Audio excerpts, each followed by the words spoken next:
Boys and girls, your attention, please. Hello and welcome back inside the Part for May for podcast number 948. We're getting close to 950. That sounds like a Molly Hatchet album title or something. This is Todd. No, Todd, not now. AKA Negative Camera. You know why I've asked you You must here. convince the villagers that I'm harmless. I mean, that's pretty easy to do if I'm honest, really. Tonight, for your kind consideration, we're going to cover, boy, do we have stuff to talk Controversy. about. Yes, we've got that and much more. Before doing that, honestly, I probably should go to the right coast of our nation, nestled in our nation's capital. Well, not in it, but close enough to know how it works. You know her. You love her. The lovely, the redoubtable. Grace, how you doing? Doing pretty good, Todd. How are you doing? I'm doing well. Thank you for asking. Me and Mrs. Camber just celebrated number 26 anniversary, which is pretty exciting. That is pretty exciting. We went to so we've always been big fans of Lyle Lovett, and so he was in town last, so we went for our anniversary. And we're sitting there, and Christian, a podcast listener, and I met at that concert last year. Cool. And he was there last night, so it was great to see Christian. Great guy, super guy, lives down, I believe is around Springfield here in Missouri. And so we're sitting there, and these people in front heard them say it was their anniversary, and my wife was like, "Oh, it's our anniversary. Oh, that's great." And we're like, "Yeah." And my wife says, "Which one?" Is like, "Oh, our 44th." And we're like, "Oh." I guess 26 doesn't really sound like anything, really, compared to that. I don't know, man. That's pretty amazing. So it was good. I think every day that Flip agrees to continue this is a blessing. Like, you know, who's keeping, right? Like, what? Right. I know. What's not every day? Yeah, she's put up with my stuff for a long time. I mean, I think that's just part. I mean, that's part of being in community with any person, but especially somebody that you're gonna like be their person for the rest of your life. Woo, every day. Whether it's 42 years worth of days or 1 year worth of days, whatever. Right. I mean, in Christian Horner's case, it was 20 years, you know, the marriage with Red Bull. So that wasn't a bad one, you know. I know. It's sort of a, you know. One of those trombone. Yes. But, yeah, and big shout out to Lyle Lovett. Great guy. Fabulous concert, as always. He's got Leland Sklar playing bass and Russ Conkle playing drums. And as Lyle said last night, without those two guys, music period would be radically poorer and different. Yeah. They've just been together for so long. Great guys. Fabulous concert. So anyway, we're going to talk about some Formula One news, aren't we? Yeah. Because it seems like that's kind of what we do.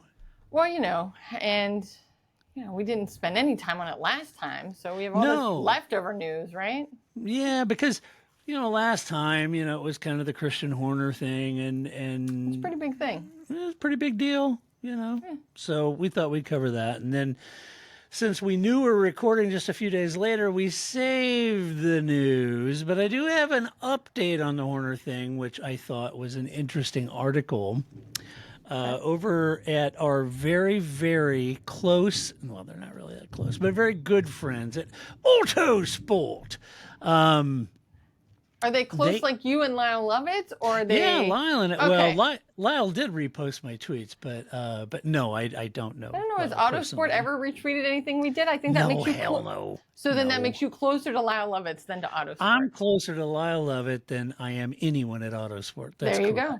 And Motorsport, right. That's correct. Friend of the show, Lyle Lovett.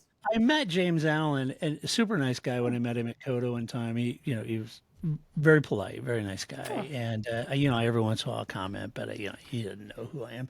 Unlike that Christian Horner guy who also didn't know who you were, but Right. Exactly. So, no, but it was a nice article over there. I have a couple articles I'm going to reference in the news, but this one is a continuation, really, if you will, regarding the controversy around Christian Horner Red Bull. So the article says that there's this random 2% of shares that may have contributed to Horner's demise at Red Bull. Right. Allow me to. I'm just going to paraphrase some of the highlights. So I would urge you to go look at the article, of course, at Autosport. But I'm going to summarize a bit. So there was this on May 31st. 2% of Red Bull shares transferred from the Uvidia group to Fides Trustees. I hope I'm saying that right. A Swiss trust company. Now, it didn't significantly alter the balance. Fides likely manages this 2% stake under the Uvidia's mandate. That's, their mandate. And it maintains Thai control of 51% versus young and effervescent Mark Mateschitz and his 49% control. Okay. Now, the article goes on to suggest Christian Horner was sacked as Red Bull F1 team boss 5 weeks after the share transfer, sparking some speculation that there could be a link, though unconfirmed, the article points out. Right? Oh, it's unconfirmed, but as long as we say it was unconfirmed, it's fine. We're still going to run it. It's fine. We're going to run it. Of course, on the flip side of that is like all that smoke over there. I wonder if there's a fire. Maybe. I haven't walked over there to look myself. Haven't looked. Can't confirm it.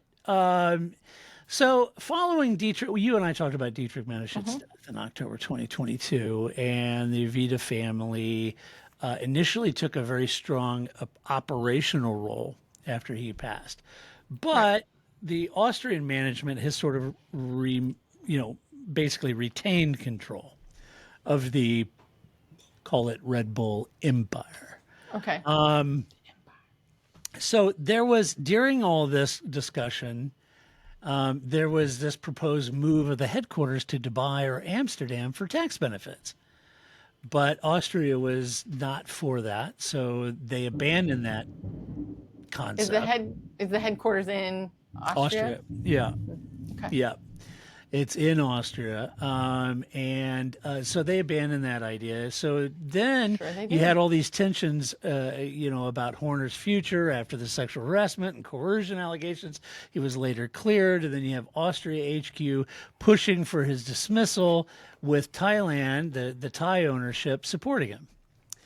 But when Dietrich passed, he sort of handpicked these directors, and I'm going to try to say them, but as an American, typically I don't pronounce the name. It's Kirchmeier, Menslav or Menslav, and Watzlawick. And under these directors, Red Bull achieved a $10 billion revenue in 2023 and $11.2 billion revenue in 2024. They sold 12.7 billion cans. So the concept there was maybe the Thai ownership said, oh, well, that's pretty good. So 12.7 billion cans in only 11.6 billion different flavors. Let's see. And what did we have to do to sell? Not much. We just kind of hang out here in Thailand and just kind of scoop that revenue up. And as a stockholder, that's cool.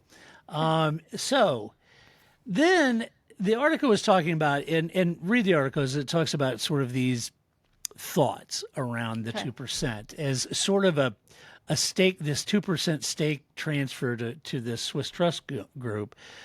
They were thinking that maybe it serves as a neutral swing vote for shareholder deadlocks, indicating some sort of diplomatic stabilization rather than maybe a power grab necessarily. And they say that, that Mark Mateschitz and Uvidia are, have a good working relationship. Of course, that's, the impression that the Red Bull would give. But they're not going to say it's a bad relationship. Yeah, they're going to say, well, Mark's doing everything he can to get rid of the Thai ownership. That's right. So that's the point on the 2% was, and I may have briefly touched on it in last or earlier this week's on the podcast, was that this 2%, Thai has controlling interest over Austria, and the 2% is this fluctuating. And if it went to this trust, maybe that's when the erosion of the Thai support for Christian sort of waned, if you will, which may have exposed him because you've got 49, 49, and then this 2% sitting out there. So if they move the 2% to a sort of, like the article suggests, this sort of neutral swing vote on that, maybe the 2% was, the Swiss trust saying, maybe now's a good time to part with Christian. I don't know. But that may have at least moved the needle on the deal. Okay. So it's a curious thing. This 2%. I'm not sure, right? Like, that seems like it's 2%. I mean, I get that it's 2% of, whatever, 12.7 billion cans of Red Bull, but I don't know. What do I? My goodness. Was that thunder? Yes, and we're in the middle of quite a storm here. Wow, you are in the middle of a storm. The cats did not enjoy that. Okay. I bet they didn't.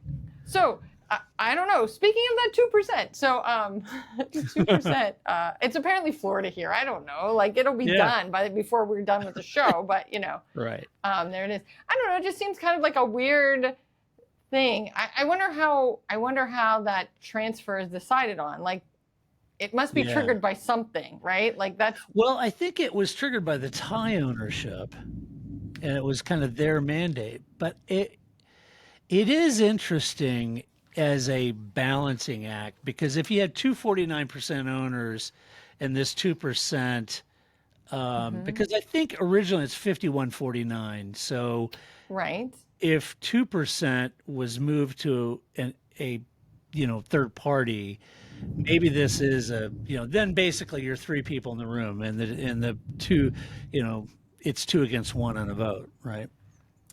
Yeah, but one of those votes only has 2%. Yeah, but it would swing. I get the math, ownership. right? Yeah, you get. I get that. It seems like a weird way to I don't know, flex on people or to keep some balance. Like, we're just going to hold this little micro amount in in Switzerland, and whoever they are feels like, oh, well, we like this, the cut of this guy's jib. That's what we're going to go with. Well, okay. Right. I hate to think, I lost my job because of 2%. Right. Like, I don't know. It just seems like it seems like a weird way to break a tie. But yeah. All right, yeah, cool. It kind of does. I don't know. Well, more power to him, but I agree. I agree. I have heard the story, and it does seem to be what really nailed the coffin, if you will, in the Christian Horner letting go. But I think, and I guess I tried to make this point last week, and I tried to make it before. I think that I have left jobs where where I got a promotion. Well, that's really easy for the job I'm leaving to go, oh, well, Grace got a promotion. Now, it may not be just because of the promotion that I'm leaving, but it makes it easier for my former job to sleep at night, right? Because it was a promotion. There's nothing I could do. Right. And so, but when you just get a lateral and it's the same amount of pay, then you've got some soul searching to do. Yeah. To me, I think the allegations against Christian, while they are, I'm not trying to say they are not important. I just think it kind of falls along that same line. If they say we got rid of him because of these allegations of sexual harassment, nobody has to really think about it, because we all go, well, that's terrible, get rid of him, right? But we all don't live in a world where just because you do a terrible thing to another person, you get fired. I would love to live in that world, but we don't. There are plenty of people who do terrible things to people who keep their jobs and get to continue to be CEOs. So that's why I think Andy Byron, that didn't work out well for him. I think it's just a red herring, right? I think it's just a way so that nobody really has to think deeply about it or say out loud the real reasons they're getting rid of Christian Horner, because we can all just agree it's about these sexual allegations and let it go.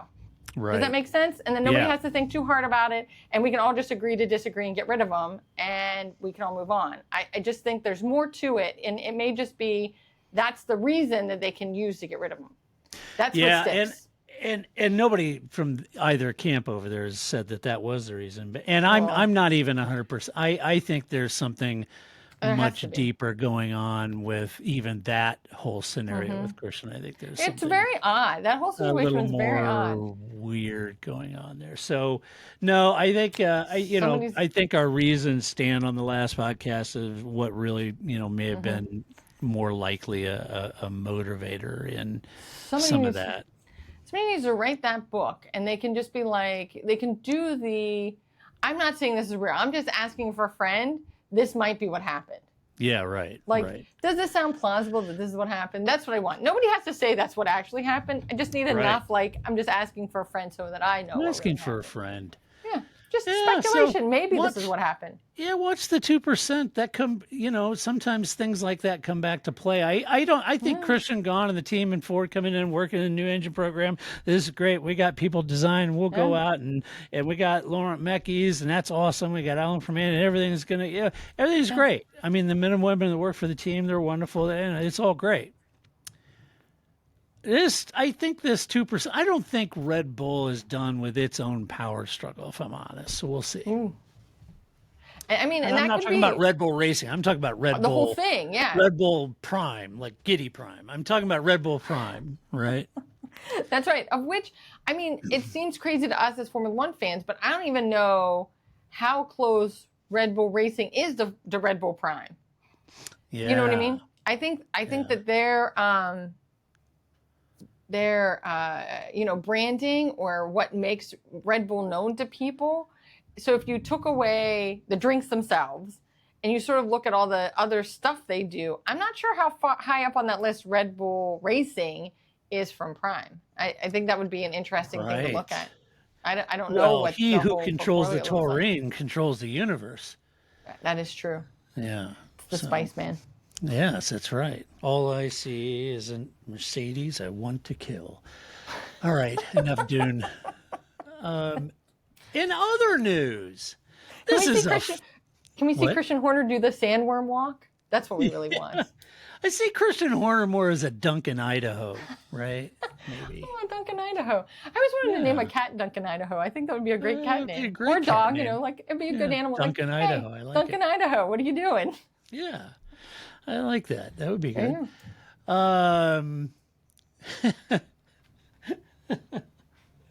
Oh boy. He's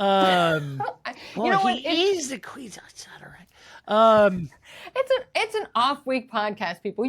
What did you say? We're almost like 1,000 podcasts. People know what they're here for.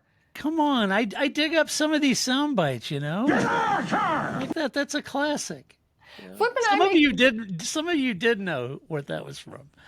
So Flip and I say that all the time to each other. Going back to how long your relationship has been with the person that you spend your life with, like, you know who you married. Like, if you're expecting me to be able to do that, well, you know who you. I couldn't do that before. I surely can't do that now. So 1,000 podcasts into this, people. This is the fun you get. This is, isn't it? It's such fun. It is fun. I'm having fun. It's such fun. Hey, speaking of fun, this is a fun story. Sure it is. This is a fun story. Grace, our friend Adrian Newey. Yeah, we're also like this. Yeah, we're like this, Adrian and I. Yeah. A fun story about his lack of interest in the 2025 car. He was saying that, let me just read Fernando Alonso's quote. So this is also, most of my stories today can be found at Autosport. Yes, I'm bigging them up. I'm carrying water for Autosport. Bless their hearts. They don't know who I am, but, maybe they could send me a Harry and David fruit basket over the holidays. Nice. Here's what Fernando told Spanish broadcaster DAZN. Dazn. Isn't that a metal band? No, Danzig. Very Danzig close. was the metal band. Very close. Very good. Yeah, I like it. Fernando said, quote, he's working, talking about Adrian, he's involved. He's very motivated, but it's true that this year's car doesn't seem to interest him much. Every time we ask him something about this year or how to improve something, he gets up and goes to another office. So he's already in the 2026 mode. So the headline is like, Adrian Newey has second office to avoid working on 2025 car. I love it.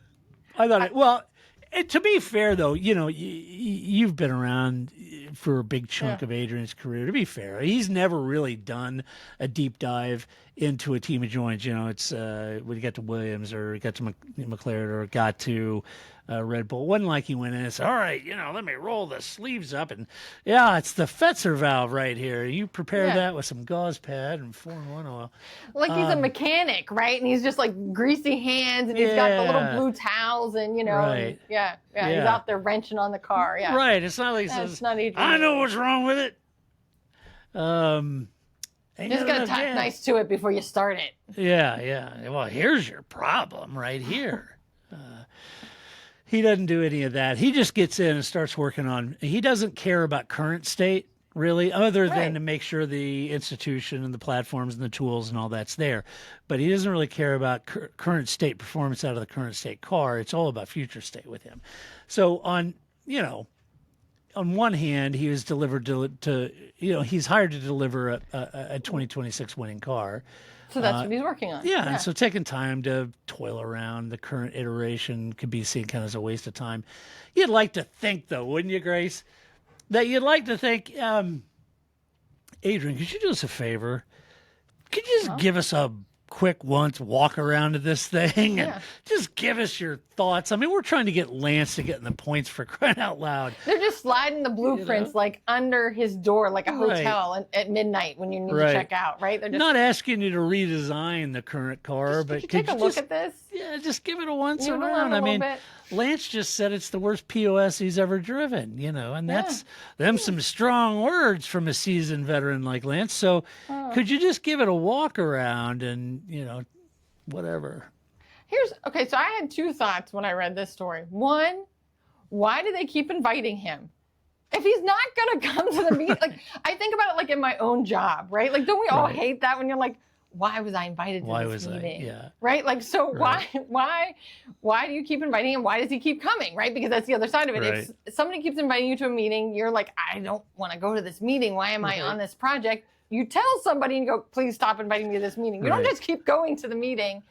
I just think that's great. Yeah. Like the sort of like inner office of, Aston Martin. Like, I guess we all go to this meeting and you're clearly not interested, but you're on. It's a repeat. It's a reoccurring meeting invite. We can't take you off, man. It's reoccurring. Right. You got to come. And how do I get a job like this? How do I get a job where I am so important and so valued that I could just walk out of that meeting that I don't know why you invited me to it and I don't know why I keep coming, so I'm going to get up and go somewhere else in the middle of the meeting. I'm that uninterested and I'm important enough that none of you are like, that's just Grace. It's fine. I want that. That's my inspiration. Like, I have X number of years left in the workforce. I need to be that. I need to have enough something that I can just be like, I can be Charsley and just close the lid on my laptop and be done with this meeting. That's what he does on the podcast. And just walk away. He's got that je ne sais quoi, He's got that. We're done. It's his vibe, man. Paul. He's in the middle of the podcast. Like, okay, and thanks, and we'll see you next week. Paul's like, boom, laptop closed, done. I'm out. It's like, oh. Okay, good. Okay. I thought we'd say, hey, how are the kids? How's life? And nope, what's going done. on? Just boom. We're done. No, he does. We talk about it. We kid. I don't know. This is just like some straight up office stuff that I just love the idea of Aston Martin being an office like the rest of us all work in, and that or that they have like maybe they take bets like that. Alonso and Lance Stroll take bets. How long until Adrian Newey gets up and walks away? Leaves. Right. Like, what do we have to say? Like, how can we keep this going? It's kind of like, giving a friend that's going to give a presentation a word that they have to work in somehow that makes no sense in the presentation. Like, or they have office bingo cards. Like, Adrian, he's leaving. She's leaving. So it kind of paints a picture like he's like, Adrian's like Rain Man. Wapner's on it for Wapner. Yeah. Definitely on it for. He's out. He gets up and just walks out. I don't know. I wonder if he's tried that with Larry yet. Oh. Because I bet that doesn't fly with Lawrence. He's the only one that's- that walks in, says you got 15 minutes, go, and then gets up, adjusts his junk, and leaves. I mean, that's the question we really want to know. Yeah. Okay, so the person at Autosport who had this at Danzig, the person at Danzig that had this conversation with Fernando Alonso, I need you to do some follow-up. Call him on the phone and ask him, was Lawrence in that meeting? Right. Because you're right. I think that would make all the difference that if Lawrence is the one that sent you the invite and you came and he keeps inviting you and you keep coming and you keep leaving, what's going on here? Right. Well, good luck with that. Yeah, that'd be a tricky holiday party. Boy. Yeah, does Newey go to holiday parties? I don't know. It doesn't seem like, I don't know. He never seemed really, he's not quite Franz Toast, but, I don't know that's his jam. I can tell you how Franz works a party, works that room, man. I like the idea of just like walking the perimeter, eating some canapes, getting a drink, and out the door, right? And just left. That's what we all want. Nobody talked to him. And I felt, here's me, I'm trying to be empathetic. And I watch him walk in, and he walks around this. It's a very, sort of fancy affair that I was part of the press in there. And so he walks the whole perimeter room, grabs a couple nibbles on a little plate, kind of stops at a table there. Nobody talks. And I thought, and I'm sitting there, well, I feel bad for Franz because nobody's talking about all the other team bosses there, different team personnel, and, Glitterati and all that. And I'm like, oh, okay. So I start to head over, and right as I start to head over, he just turns on his heels and right out the front door. I even followed him out the front door. I was going to go, no, don't leave. Come on in. We'll have a drink, And I get out there, and I'm literally, 60, 70 feet behind him, and I walk out, and he's already in a car and gone. It was almost like screeching wheels leaving. It wasn't, but you could see that. Not the man's first gathering. No, he worked timed. it, man. He knows exactly which station has the good drinks, which station has the good canapes. He did his lap, and he was out. Right. So I had to go back in and hang out with Flavio and everybody. That's right. Let's see. Yeah.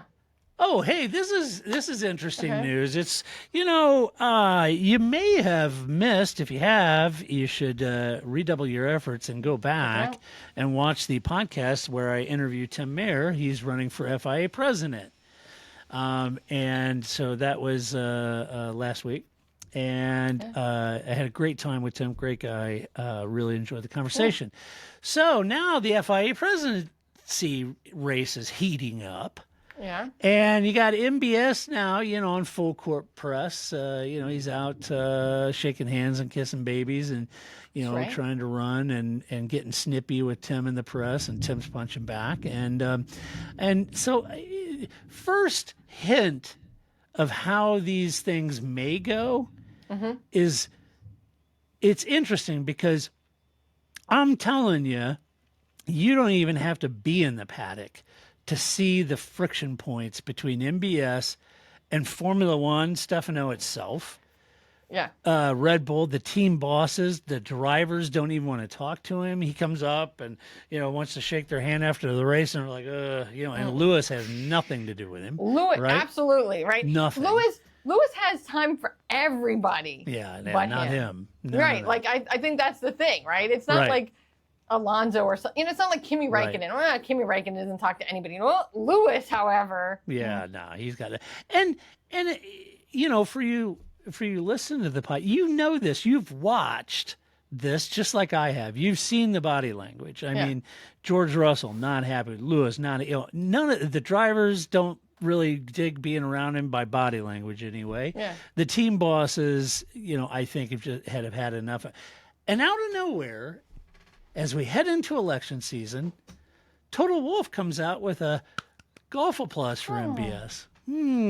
So watch this. Watch the team bosses. If they start bigging him up, watch drivers. If they start bigging him up, the system and everything is churning.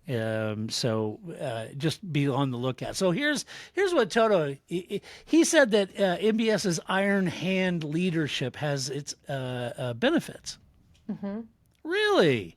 Okay. Because that seemed like the one thing that was really ticking you all off. But now he says, no. He said, quote, I'm okay with it. I think his stance on swearing is right. Many of the Okay. drivers who scream on the radio don't speak English as their first language. If a French or Italian driver say, "go F yourself" on the radio and think it's normal, it's probably because he's heard it that way since his karting days. But if you translate it literally into his native language, it can actually shock him. I think kids need to learn not to insult others on the radio. That engineer on the radio to the driver has a family at home who are very proud of their father or husband is working for a Formula One driver. If a driver lashes out at him like that, it's not good. And unfortunately, that's already happened in junior categories. So let me get this straight. So apparently it's a language barrier issue, Grace. I mean, I don't speak other languages, but spending a lot of time in Belgium and hearing the F word in their language, I mean, I could say that word, Grace, and I'm pretty darn sure I'd understand what that word meant. So I think 2 points on just this point are made. One is, yeah, idioms and jokes and swear words are very hard to understand in a language that isn't your native language, right? Yeah. And, you know, right? So I think like when I was in graduate school, I would always say that one of the other graduate students was lame because she wouldn't come out with us afterwards. Why are you being lame, Todd? And then some of the international students were like, oh my God, is Todd okay? Oh, right. Lame. She's sick. She's not sick. I meant that she's not any fun, right? I was just razzing her and telling her she wasn't any fun. So there's a fair point there that, you know. You think? Because I'm thinking go F yourself in just about any language means go F yourself. I don't know if there's a lot of nuance in that one. No, but what I'm saying is that if it truly is, kids don't know what that. I mean, if you think between, now you're trying to make me. I'm feeling like a Toto Wolff apologist, and that's not the point I was trying to make. I'm not a Toto Wolff apologist. You are. You're being an apologist for Toto Wolff. That's not what my point was here. But I think even between us and the Brits, right? There are things that the Brits say that Americans will be like, whoa, and vice versa. And It's a shame what they've done to the English language. It really is. I'm just saying, we speak the same language, and there are clearly words that they say that we couldn't say here, and vice versa, right? True. Okay. So but I'm not trying to say that. I'm not trying to be a Toto Wolff apologist here. I'm just saying that there is a true statement there that it is hard. Language nuance is hard when it's not a language you grew up with. And there are things that I might say that somebody else might say, and it's okay or not okay. Right. Now, does that mean that we should just tell people to stop saying these things? The things, I think his second point is really what he should be focused on, which is if you want people to behave differently, you, Toto Wolff, also have to behave differently. It's not as if we've never seen you slam your headphones or seen you use the F word. I can read lips just like everybody else can, right? So I think the thing is that I see what he's trying to say, which is, hey, if we want these kids to be better, we need to teach them to be better, right? And by better, I mean not be so abusive on the radio. But then you also have to not be abusive on the radio. And that has to be across the boards to how your organization operates, right? You lead by example. If you have to say, I'm the boss, you're not the boss, right? If you have to say, don't swear on the radio, well, then you're not doing a very good job, right? Then you're not really putting that culture forward. So I don't know what this has to do with MBS other than you're just trying to kiss his butt or trying to keep your butt safe given what the election's coming up. Or, this isn't really about like Toto's, it's a newfound love that he has for MBS. It's an interesting. I was not expecting that. No, because I don't think it's the obvious friction the team bosses have had with him. I don't. That's why I'm thinking.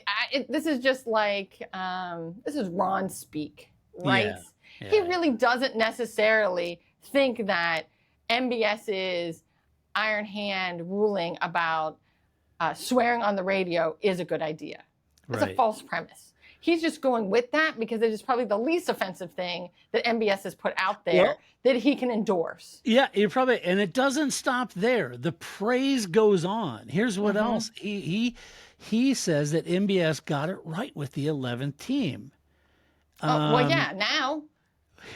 So now he did. Yeah, now, and that's nice to hear. But I tend to think that it had less to do with MBS rubber stamping Cadillac and more to do with the existing team bosses in Ding, F1 ding, not ding. happy with Michael and Mario's approach. Of and once course. Michael and Mario Andretti were out of the role, they were happy We to love rubber them. stamp Come on GM and in. Cadillac. Of course. Surprise.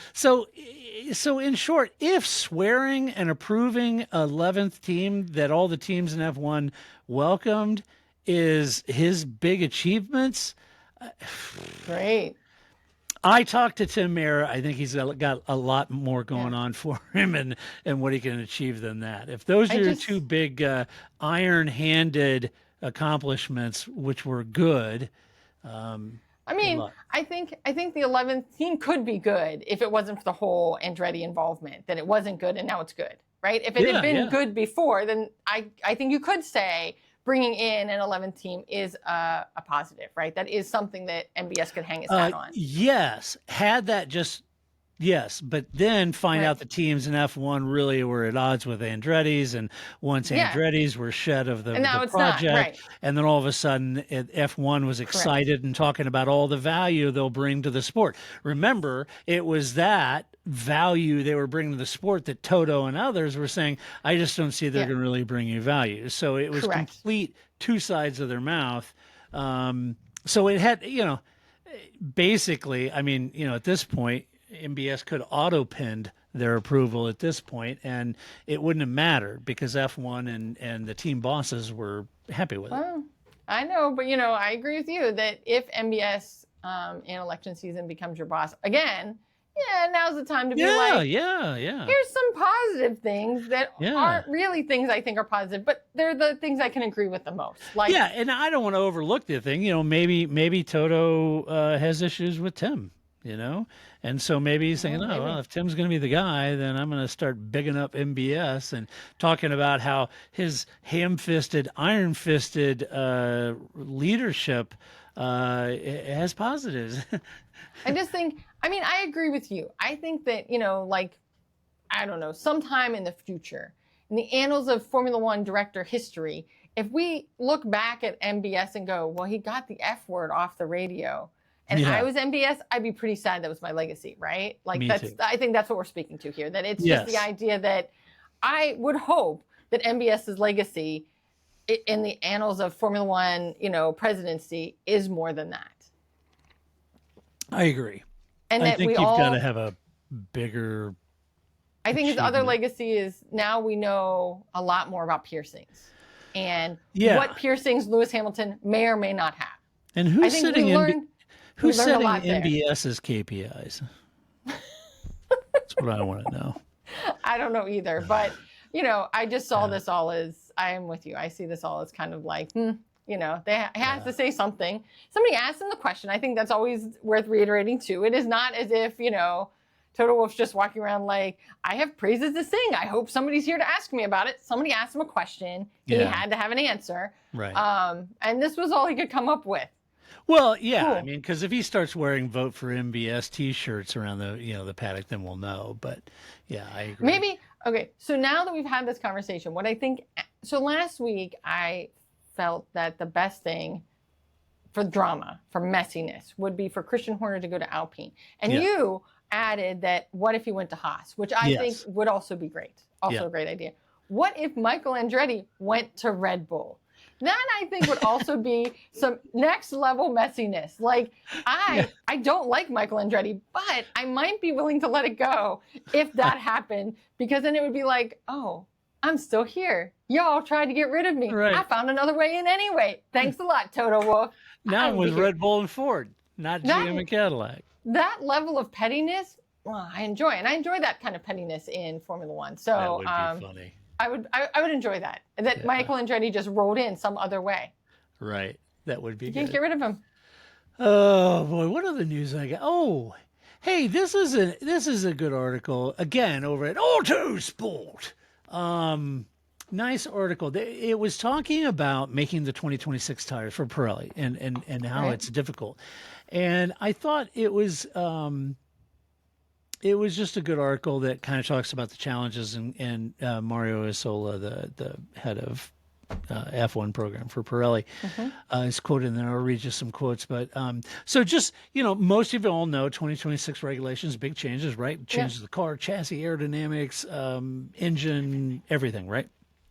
All the stuff Adrian Newey's in charge of. Yeah, all the stuff that Adrian Newey leaves to go to the other office to think about. And so, but I thought the article was timely and it was good because it was talking about, the car's engine, all of this is radically changing, but trying to make a set of tires and the compounds for next year on a car that they have no baseline. Well, I mean, they got some really, really good assumptions, but they don't have one of those cars running, right? Right. So it was a decent article. The reality is the cars and engines and everything are changing, and so are the tires for 2026, which means like the mule cars they use today to test those compounds, that's not representative really of next year's car. And how can you build tires then? Yeah, so how do you make tires for an assumed downforce level, et cetera, and these mule cars, they're handy, and the teams have worked to try to get them better than nothing. But... Yeah, they are, and they try to get them sort of what they might be like in 2026, but they're not exactly, of course.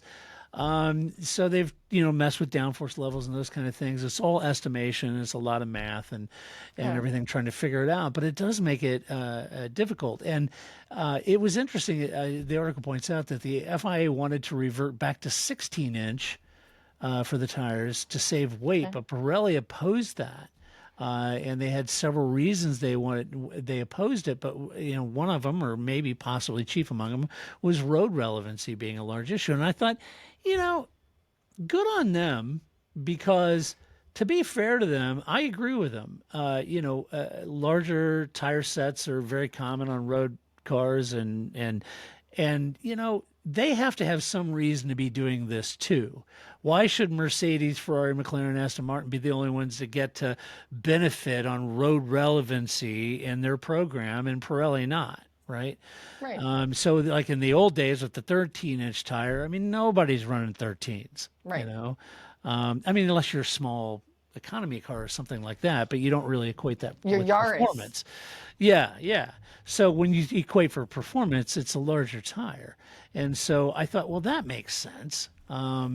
And they should oppose that and keep them 18s.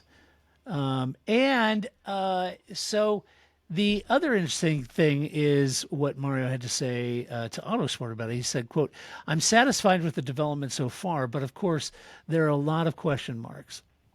He said, first of all, that's related to the car. We're using mule cars. Teams are doing a good job in trying to give us a car that is representative as possible, but they're still current cars. It means they are cars with a different aero package and a different level of downforce as well. Actually, we estimate that the downforce they are generating is higher compared to what we'll have next year. So this means that it's a bit difficult for us to have a range of compounds that is perfectly centered across the performance of the car. If the car is stressing the tires more or less compared to what you expect, then of course there's a risk to go too aggressive or too conservative with the tires because you don't have a clear idea on what you will find in 2026. And I thought that really summed up, I think, the challenge that they're facing.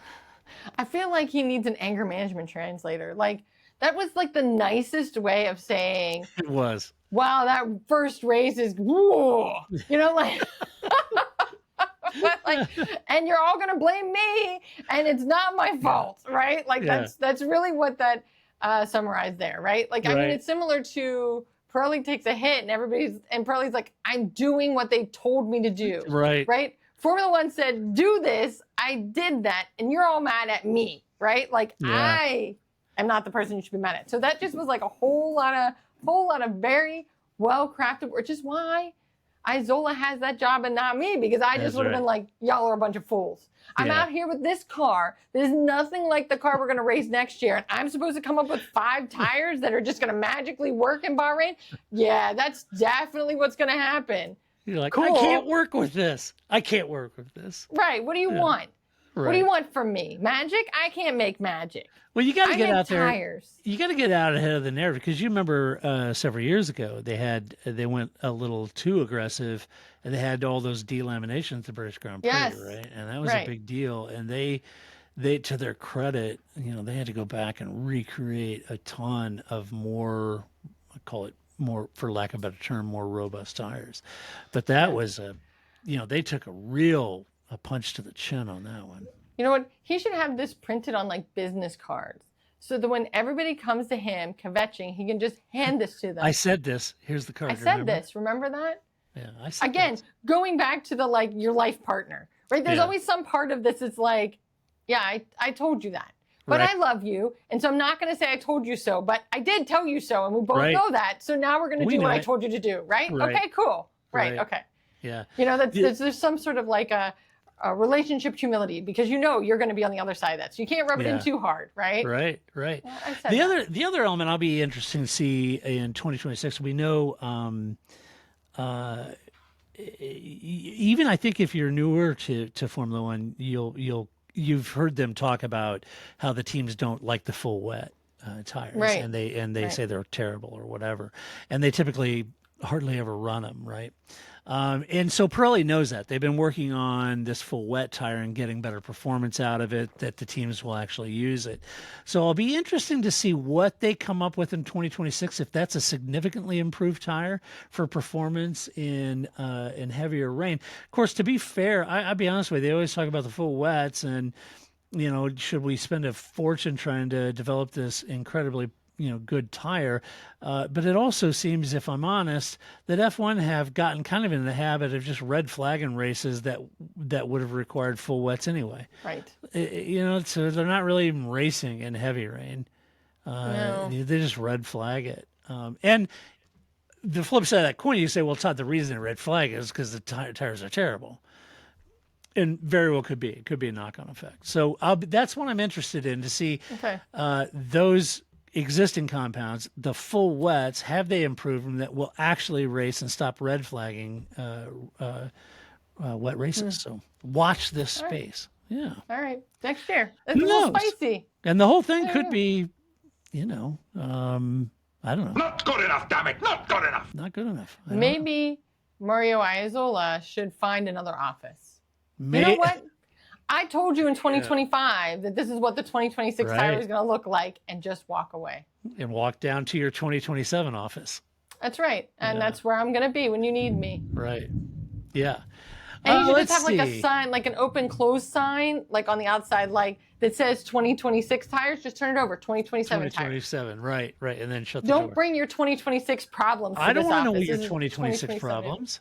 This is 2027. Didn't you see the sign? Yeah. I'm not here for this. You got problems with somebody 20. So join the 12-step help program. I don't know. I'm not dealing with that because, as you can see by my door, I'm dealing with 2027 issues. That's right. I am not the higher power you're looking for. That's right. Just walk out. It.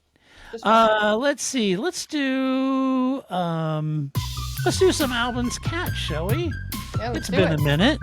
We didn't do any last week. Kind of felt like we should have. People felt like they got robbed. Robbed of what? I don't know. It's a free podcast, but I don't know. But I don't know. It's I enjoy it. It's a favorite part of the show for me. Yeah. All right. Hit me with some Albin's Cats. All right. So first, I believe this was from Silverstone. This always happens. At least I made notes about it, but I forgot to note which race this came up in. Yeah.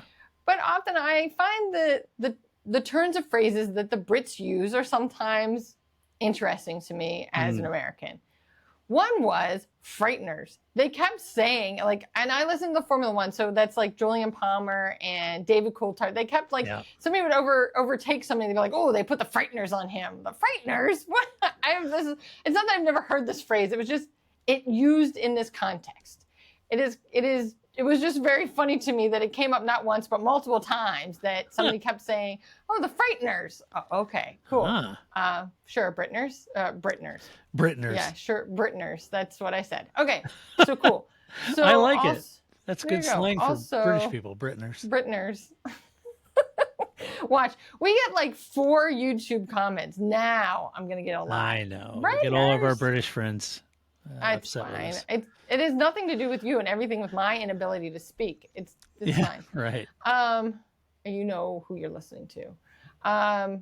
Also, they occasionally like GQ Sport. I don't even know if you've ever watched these YouTube videos, but they do them with lots of famous people, but also with F1 drivers. Like, what are the 10 things you have to have when you go race to race? Like, what are the things you carry with you? Like, George Russell takes his own pillow everywhere because he hates hotel pillows, which I related to. Why, my bottle of Paco Rabanne.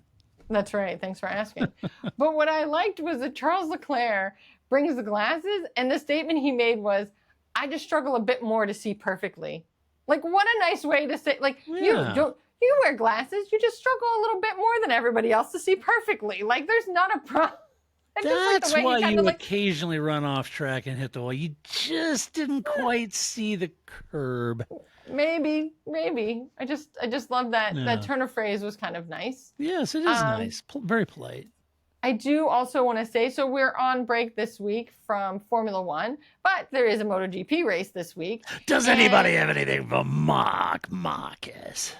Probably not. But Nope. This guy is back. Oh, yes. Vote for Pedro. Well, that's this guy. Ah. Yes. This is Jorge Martin. I'm sorry. You know it's not really. Oh, yeah. So you and I talked about this, and after he body slammed Aprilia. Yes. We were like, oh, he's done for the rest of their. Well, there's no back. way. But he's back.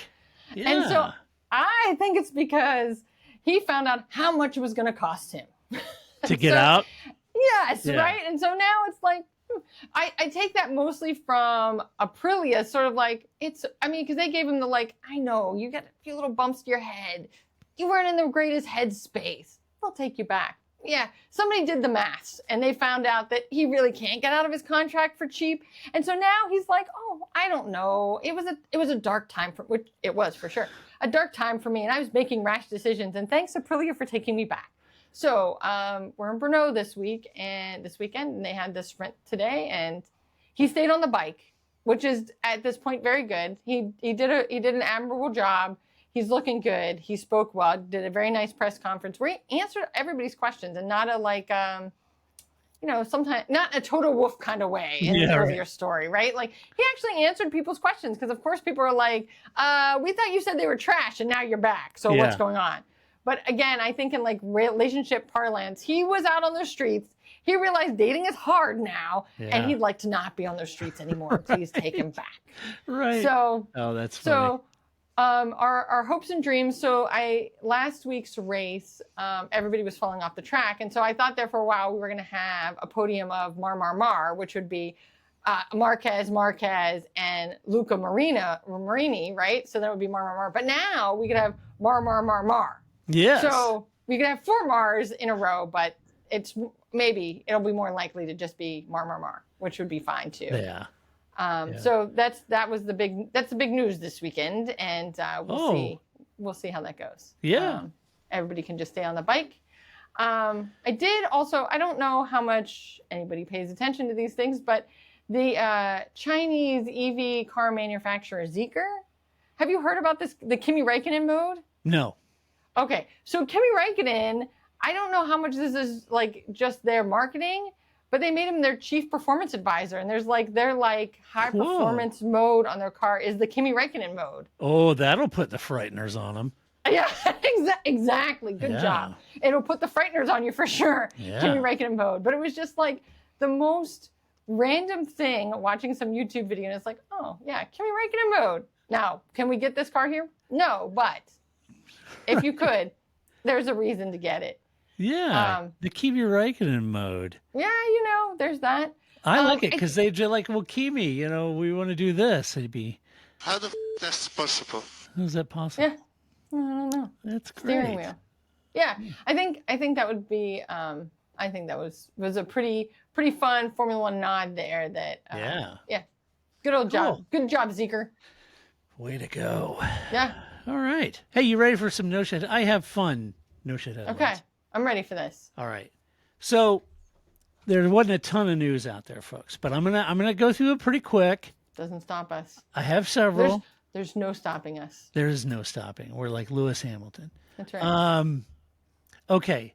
So since this is our showing our love for Autosport, I thought, you know what would be fun is you and I, the whole premise between behind the No Shit headlines is going out and finding all this British tabloid headlines and how ridiculous they can be, right? So I thought, what if Autosport decided to take their cues from British tabloid headlines and started writing all of their headlines like you would see in British tabloids, right? So I went through the last 10 or 11 top Autosport articles on Formula One. You know, what's actually going to be more fun is if you read the tabloid rewrite and people have to get some of these, it's clear what the story is, but some of them, what is the actual story is a fun game. Okay. You want me to read the tabloid rewrite first? Yes. Okay. And then I have to figure out what, and the listeners at home have to figure out what the actual story is that they're, because to me, that's the fun part of the No Shit headlines is that they say something and I'm like, and I don't, no idea what I would be reading if I clicked on this link. Right. Okay. Here we go. Number one. The rewrite of the Autosport headline is this: Sainz's shocking secret weapon ignites Williams F1 comeback. Is this the end of their woes? Wait, is he brought something with him? Like he brought a Mr. Coffee pot with him and that's the secret weapon? Right. It's not like he's the secret weapon because I think that would be, which of course is a great tabloid because I type headline because I don't think even Sainz, I mean, he's not slotting. He's not like, thank you, LA, right? You're welcome. You know, like he's not really that quite audacious of a personality to just be like, I'm here, Williams, you're welcome, right? Yeah. Like that's not really how Carlos rolls, but that's how that makes it sound that like, well, here's the original headline. All right. This is Autosport's actual headline. How Sainz brought the missing ingredient to drive Williams forward. So what is the missing agreement? Him. The coffee pot, apparently. His racecraft. The coffee pot, right. Maybe espresso machine.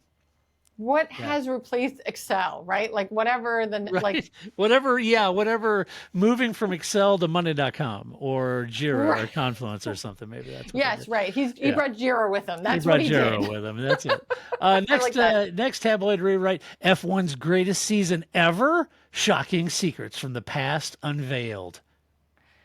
Oh, that could be any season. What is their best? All it is it's an author over at Autosport wrote a piece that's called My Favorite F1 Season, Honorable Mentions. That's it. Oh. That's great. But that's exactly how the headline would read in a tabloid. It's so good. 1967. Yeah, right. Great. I love the 62 season. Let's see. Next tabloid. See? F1's money madness on the brink. Exclusive. Why the cash cow could crash. Oh, that's good. Isn't that great? That's a good. I don't know what I would be clicking on, but well, I'll tell you. If you were at Autosport, the original headline: Why F1's commercial boom can't be taken for granted. I mean, yeah. It's great. I love rewriting these. These are great. Tabloid rewrite. Yeah. Bearman's F1 destiny sealed in one jaw-dropping race. Ferrari's next superstar? Question mark. Oh, the bear. I do love the bear. The actual headline is how one race shaped Bearman's F1 future and marked out his Ferrari dream. Tabloid rewrite. Damon Hill's stunning British Grand Prix triumph. Fate or fraud? Shocking truth revealed.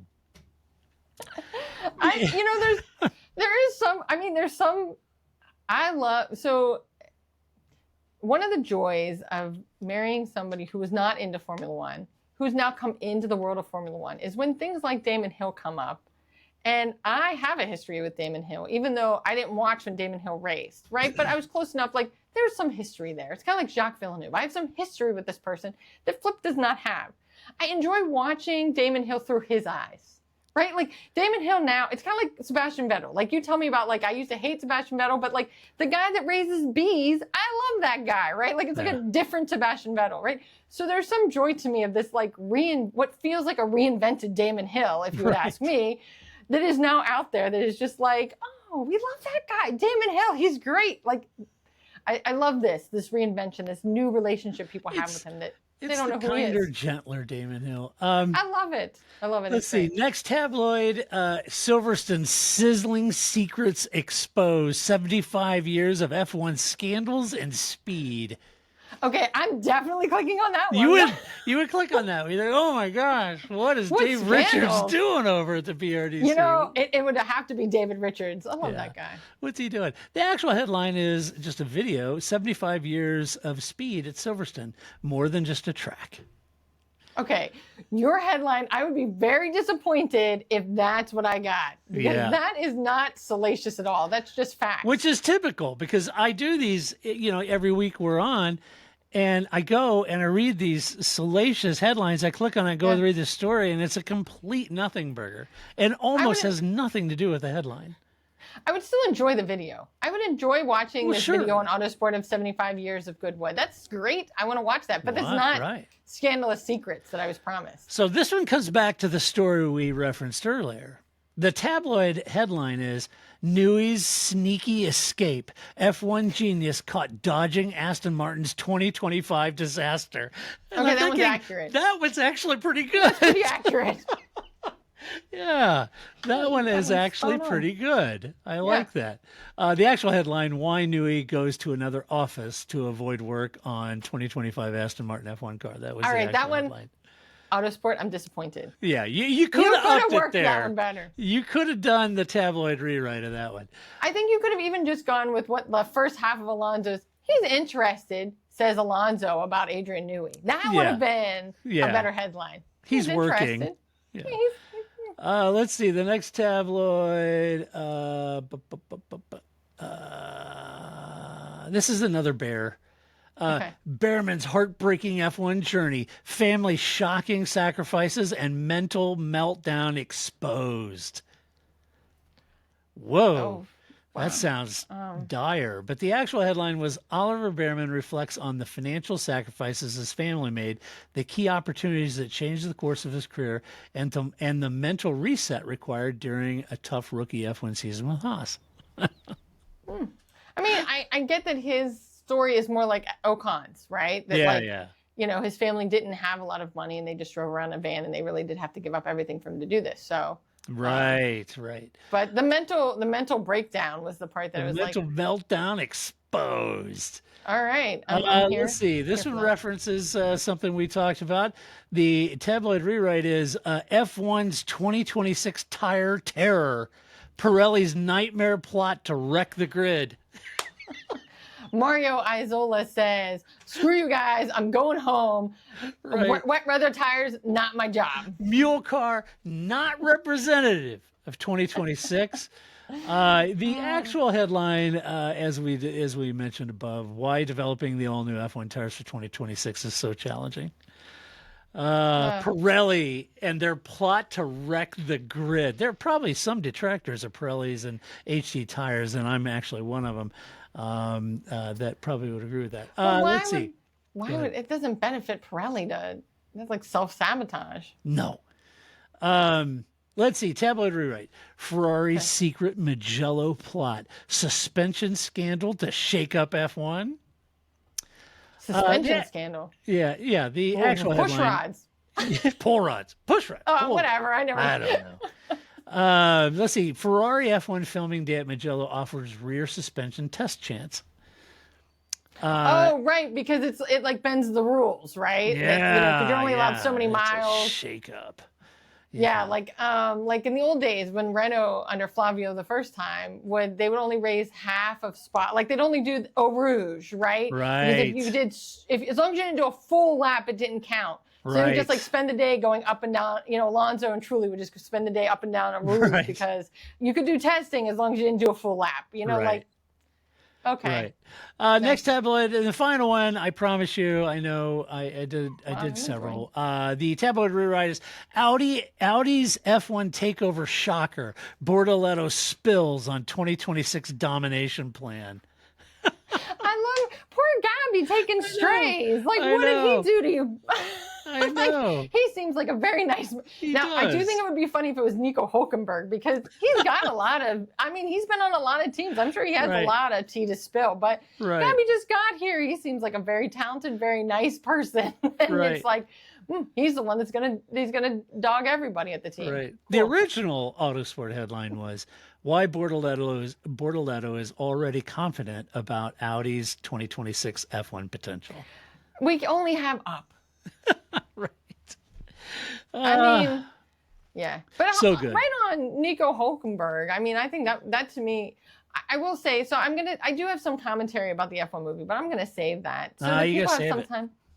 People have some time to see it. Not spoilers, but there were some things, because we saw it in a theater after Silverstone. So first of all, that was a mistake, because Silverstone was a pretty good race, and this did not hold any water to that. But we were not in there with other F1 fans, and that was for sure, because there were moments that Flip and I laughed, and nobody else was laughing. There's one point I'm like yelling at it like it's a race. Nobody else knows who these people are. I'm sure that they're just like, this lady next to me at the movie theater just kept yelling names. Like, who are these people? Who's George? Why does she keep yelling at him? Right? Like, Right. like, I don't know. But yeah. So I did enjoy it. But see it with people who have no idea. It was fun. Good. All right. Well, that does it for this week. That's what we think about the news. You tell us what you think about the news. We're more interested in what you think about it, of course. You can tell us that over at theparkforme.com. Share your opinion with decorum and civility, as always. If you're a fan of the podcast, give us some love. Give us a nice rating. Share the podcast. And we would appreciate that. Share the episodes on all the social platforms. You can watch this on YouTube. Hit the bell icon, the subscribe, like, and all that. That helps. Would really appreciate that. And a huge thank you to all of our Patreon supporters, because we could not and we would not do this podcast if it wasn't for all of you. So with that being said, until we come back the next time, I think we're going to be talking about the mighty Spa-Francorchamps, which should be lots of fun. So we'll come back. But until that time, this is Todd, a.k.a. Negative Camber, saying so long, Grace. See you in a couple weeks. That's it, man. Game over, man. It's game over.